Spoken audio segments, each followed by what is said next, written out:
Shalom saudara-saudaraku yang kekasih dalam Tuhan Yesus Kristus. Kita berjumpa lagi pada saat ini untuk bersama-sama kita merenungkan kebenaran firman Tuhan yang didasarkan pada Injil Matius pasal 23 ayat 13 hingga ayatnya yang ke-15. Firman Tuhan ini akan diberi judul Menutup Pintu Sorga. Mari saudaraku, kita siapkan hati dan pikiran kita untuk mendengarkan firman Tuhan. Mari kita berdoa. Tuhan Allah Bapa di dalam Yesus Kristus, Engkau sungguh baik dan selalu memanggil kami untuk hidup dalam kebenaran-Mu. Berilah kami kekuatan dan tuntunan dalam kuasa Roh-Mu yang kudus, agar kami mampu untuk memahami kehendak Tuhan dan siap melakukannya dalam kehidupan yang memuliakan Tuhan. Mari Tuhan, Engkau berfirman kepada kami anak-anak-Mu. Kami telah siap untuk mendengarkannya. Terpujilah Engkau ya Tuhan. Dalam nama Tuhan Yesus, firman yang hidup kami berdoa. Amin. Saudara-saudaraku yang kekasih dalam Tuhan Yesus, baca Alkitab kita pada saat ini dari Injil Matius pasal 23 ayat 13 hingga 15 yang berbunyi demikian. Celakalah kamu, hai ahli-ahli Taurat dan orang-orang Farisi, hai kamu orang-orang munafik, karena kamu menutup pintu-pintu kerajaan sorga di depan orang, sebab kamu sendiri tidak masuk, dan kamu merintangi mereka yang berusaha untuk masuk. Celakalah kamu, hai ahli-ahli Taurat dan orang-orang Farisi, hai kamu orang-orang munafik, sebab kamu menelan rumah janda-janda, sedang kamu mengelabui mata orang dengan doa yang panjang-panjang.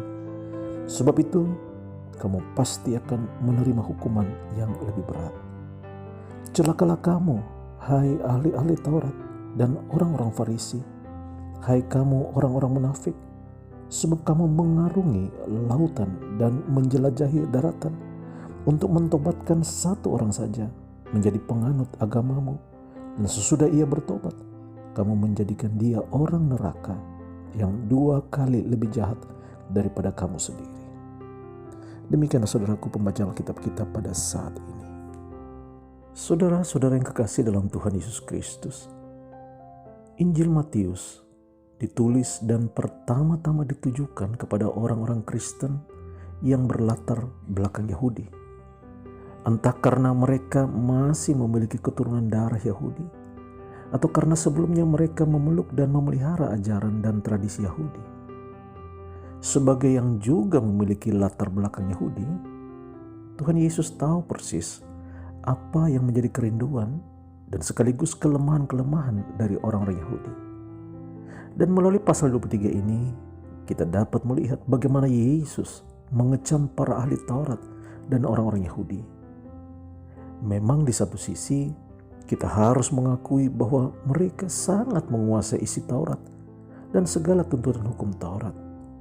Selain itu, mereka juga mahir dalam melaksanakan kewajiban yang diatur dalam hukum Taurat secara turun-temurun. Namun, sayangnya mereka hanya melakukan demi pujian dari orang lain. Mereka begitu terampil menuntut orang lain melakukan segala kewajiban agama, sedang mereka sendiri tidak melakukannya. Atau kalau mereka melakukannya, mereka mengabaikan banyak hal prinsip dari hukum Taurat itu sendiri. Oleh karena itu, saudaraku, Yesus menyampaikan kecaman keras yang dimulai dengan 8 kata celakalah. 3 kata celakalah yang pertama terdapat dalam ayat 13 hingga 15 yang menjadi perikop kita saat ini. Di dalamnya Yesus menyoal pada 3 hal prinsip. Yang pertama, menutup pintu-pintu kerajaan sorga. Itu terdapat dalam ayat yang ke-13. Mereka menutup pintu-pintu kerajaan sorga dengan melakukan apa saja, entah secara sadar atau tidak, sehingga orang tidak bisa masuk. Mereka menjadi batu sandungan atau penghalang untuk menjumpai Yesus. Mereka sendiri tidak masuk karena mereka menuntut orang lain bertobat, tetapi mereka sendiri tidak mau bertobat. Mereka merintangi orang-orang yang berusaha masuk dengan menodai ajaran Yesus dan menentang mujizat-mujizat Yesus.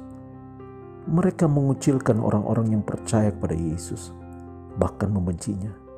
Tetapi percayalah saudaraku, apapun bentuk kebencian manusia tidak akan dapat membuat janji Allah kepada orang-orang pilihannya, termasuk kita, tidak berlaku. Yang kedua, para ahli Taurat dan orang-orang Farisi itu memakai kesalehan mereka untuk menutupi kebobrokan mereka. Sebagian tergolong paling lemah dalam masyarakat Yahudi, para janda mereka tolong dan layani dengan baik. Inilah bentuk kesalehan yang mereka pertontonkan. Tetapi setelah mendapat kepercayaan dari para janda itu, mereka lalu menguasai harta milik para janda untuk kepentingan pribadi para ahli Taurat dan orang-orang Farisi itu. Mereka biasa berdoa panjang-panjang, bukan dengan maksud beribadah, tetapi untuk tujuan merebut hati banyak orang, lalu perlahan-lahan mengambil keuntungan. Yesus memastikan hukuman berat akan diterima oleh orang-orang yang munafik seperti itu. Yang ketiga, para ahli Taurat dan orang-orang Farisi itu mencelakakan orang-orang yang bertobat. Ini terdapat dalam ayat yang ke-15.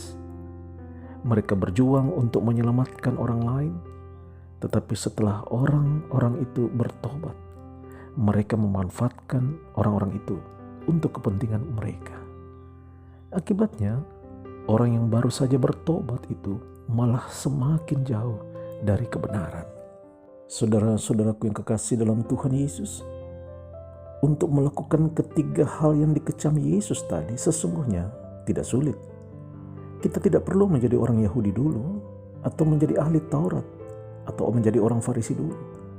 Sebab kecenderungan jahat seperti itu bisa saja ada dalam diri setiap orang, termasuk kita. Karena itu sebagai orang-orang yang telah diselamatkan dan yang mencintai Tuhan Yesus, kita harus menjauhi semua itu. Apakah sesungguhnya yang diinginkan Tuhan Yesus? Perhatikanlah perkataan Yesus dalam ayat 23 bagian B. Tetapi yang terpenting dalam hukum Taurat kamu abaikan, yaitu keadilan, belas kasihan, dan kesetiaan. Saudaraku, Tuhan Yesus sesungguhnya sudah membuktikan bahwa Dia tidak hanya menuntut kita untuk mewujudkannya dalam hidup kita. Sebab salibnya telah menjadi bukti bahwa Dia mencintai keadilan, Dia penuh dengan belas kasihan, dan Dia setia mengasihi kita.